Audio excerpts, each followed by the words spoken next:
Good morning everyone, my name is Ariel Yubol and I will be doing some recorded reporting since I cannot be there in our face-to-face class. So for my part, I'll be discussing what's the mission and the vision of our um, proposed corporation or organization. So let me read it first. Mission: we are committed to crafting environmentally conscious cleaning solutions that not only ensure exceptional cleaning but also infuse a radiant glisten in every dishwash. Our dedication lies in simplifying chores while illuminating households with products that prioritize sustainability and efficacy. So first of all, the name of our product is Glisten. So that's our brand name. And hima-himayin natin ang binasa kong mission. So when we say mission, we are referring to the core purpose of an organization or a company. It is a summary of the aims and core values. A mission clearly tells that or what you as an organization do for customers. A mission is comprehensive but also very specific to set your apart from other organization. So, pag sinabi kasi nating mission, ito yung parang the company, what's the company doing in the usual course of business para ma kapunta tayo dun sa long-term goals, which is the visions. Usually, ito yung mga objectives na ginagawa ng isang company in a usual course of a business. So sabi dito, we are committed. So anong ibig sabihin natin ng committed? So pag sinabi natin commitment, there is a commitment. And a commitment is a state of quality of being dedicated to cause, activity, or obligation. Ibig sabihin, pag sinabi mong may commitment ka sa isang bagay, meron ka ng obligasyon na lagi mo nang gagawin yun. That would be like parang hindi ka pwedeng bumitaw dun sa commitment na sa isang bagay na sinabi mo na dapat mong gawin. So, our commitment to crafting environmentally conscious cleaning solutions. So again, Glisten is a cleaning solutions. Specifically, it is a dishwashing liquid. When we say crafting environmentally, so our commitment is to use eco-friendly, yung something it would not harm anyone, something it would not harm our environment. Okay, so also it says here, infuse a radiant glisten in every dishwash. So our purpose here is our objective. When you use our products, when our customers use our product, ay magkakaroon sila ng satisfaction sa paggamit nito. So ano bang ibig sabihin ng glisten? Saan ba nagmula yung product name namin na glisten? So when we say glisten or glistening, shining with a sparkling light, sabi niya. And to shine by reflecting light from a So ibig sabihin, hindi lang siya basta light, so, hindi lang siya basta liwanag, but it's shining. So ibig sabihin niya, pag ginamit mo yung product namin, you can expect na hindi lang siya malinis, kundi it sparkles, it's shining. So pag sinabi mong shining, ano ba usually yung nasa isip mo? Ano ba usually yung na-imagine mo? Ako siguro, ang na-imagine ko when we say shining, yung kanta ni Aladdin na parang shining, shimmering, and splendid, diba? So by using our products, ibig sabihin yan hindi lang siya malinis, kung hindi parang sobrang linis siya. Sa sobrang linis siya, kumikintab siya, kumukutitap siya. So that's our dedication. Our dedication lies in simplifying chores while illuminating households with products that prioritize sustainability, affordability, and efficacy. Now, what is sustainability? Let's define one by one. Okay? So, sustainability is the ability to exist and develop without depleting natural resources for the future. Alright. So, nabanggit natin, we will be using eco-friendly ingredients. So, ibig sabihin yan, we are committed doon sa global objectives o global goals na nakakatulong sa para hindi ma-deplete ang ating natural resources. And then affordability. So our product is something na ginagamit ng masa. So ang dishwashing liquid ay ginagamit sa araw-araw.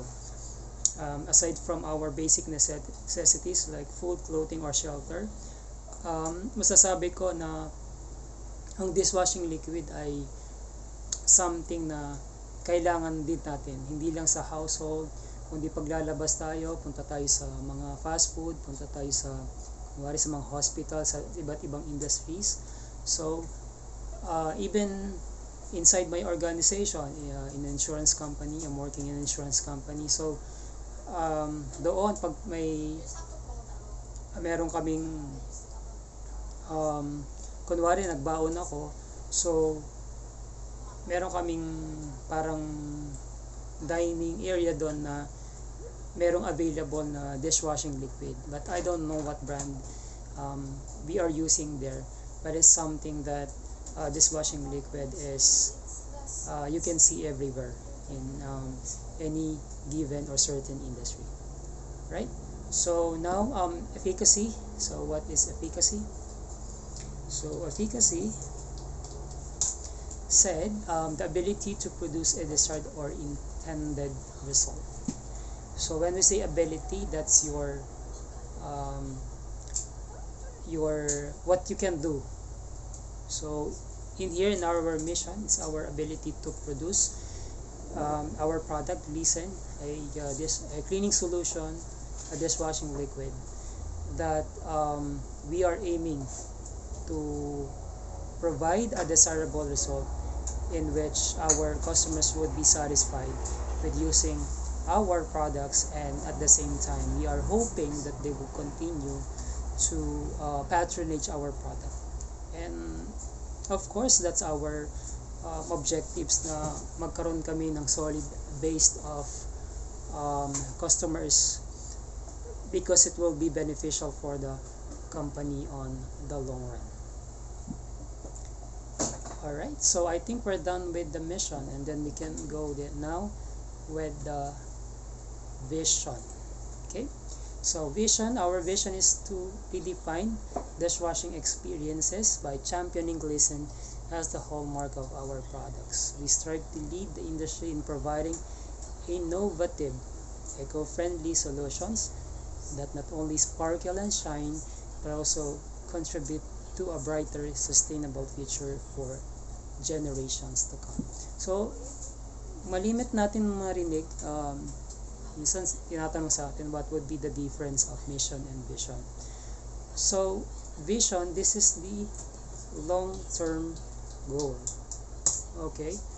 Ibig sabihin yan, yung parang you're thinking about the future, kung saan ba papunta yung ginagawa ng organization in a day-to-day basis, in a month-to-month basis, or even year after year.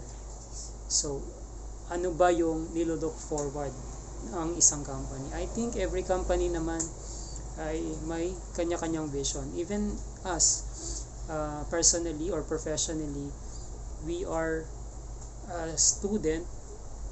We want to finish our course, and our long-term goal is we want to be a CPA. We want to be a part of an organization where we could grow professionally. We want to have a permanent job. That's our vision, right? So the same as with the company, there is a defined vision. In our case, our vision is to redefine dishwashing experience by championing glisten as the hallmark of our products. When we say championing, so ano ba yung naiisip natin pag sinabing championing or being a champion? So pag sinabing natin champion, di ba, being a number one, being say in a company is being a leading industry. The same with us, our vision is to be a champion, to be a hallmark. Pag sinabi nating hallmark, ibig sabihin ay para siyang prestigious, para siyang nare-recognize. So for example, pag meron tayong isang product na inisip, for example, toothpaste. So anong number one nating naiisip dyan? Isip natin, pwedeng Colgate, Close-Up. Pag soft drinks, isip natin Coca-Cola, Royal, Mountain Dew. So because these products are well known, these products already a hallmark in their respective line of products. So that's the same thing with Gleason. We want Gleason to be the hallmark, to be a champion of this kind of set of cleaning solutions. Okay, then we strive to lead the industry in providing innovative, eco-friendly solutions that not only sparkle and shines but also contribute to a brighter, sustainable future for generations to come. So somehow na-discuss na natin yung about the eco-friendly, so I would not tackle it more, because on the part of the vision, it's already been discussed about eco-friendly, that we will be using ingredients that would not harm anyone, that would not harm our environment. Alright, so I remember in our financial management, if you're also taking financial management, no?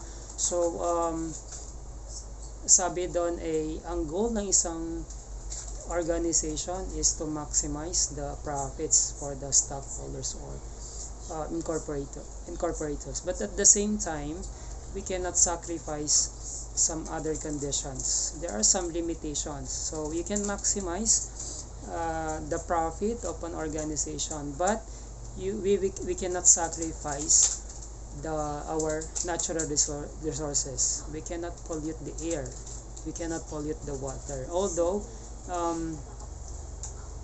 Although merong mga nakikita nating violations locally and internationally about organizations and companies violating these rules, but every nation has a specific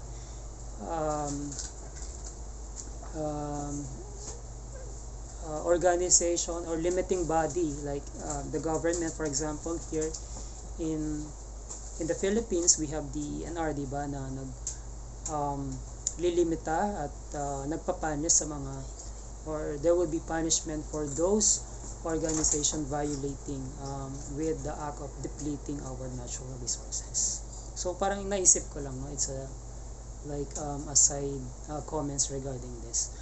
Now when you say providing innovative, ano ba yung innovative?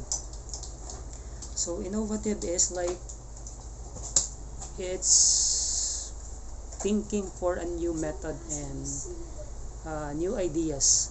So with our product, we are thinking of new ideas or better cleaning solutions that we can offer to the public as compared to what is already being offered right now to customers. So siguro in the long run, even though nasabi natin ng parang maintainability or to sustain, pero siguro in the long run, we want also to not only to maintain that, but also to always strive for improving our quality consistently. That would be coming from maybe eventually from the feedback of the customers. For example, now like if we are offering like the blue one, the blue color and the yellow one, so could be blue is the antivac flavor and yellow is the lemon. So in the long run, with our continuous aim to improve our quality of products, we can come out also with a new idea, a better idea to the to provide to our customers. Okay, now it says here sustainability future for generations to come. I think we are referring here to parang standards. We want our products to be the standard that can be an inspiration for future generations, future business organization, future business professionals. So I think that would be our vision. That would be my part.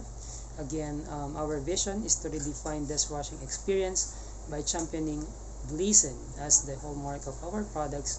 We strive to lead the industry in providing innovative, eco-friendly solutions that not only sparkle and shine but also contributing to a brighter, sustainable future for generations to come. So that would be for my part, and thank you so much.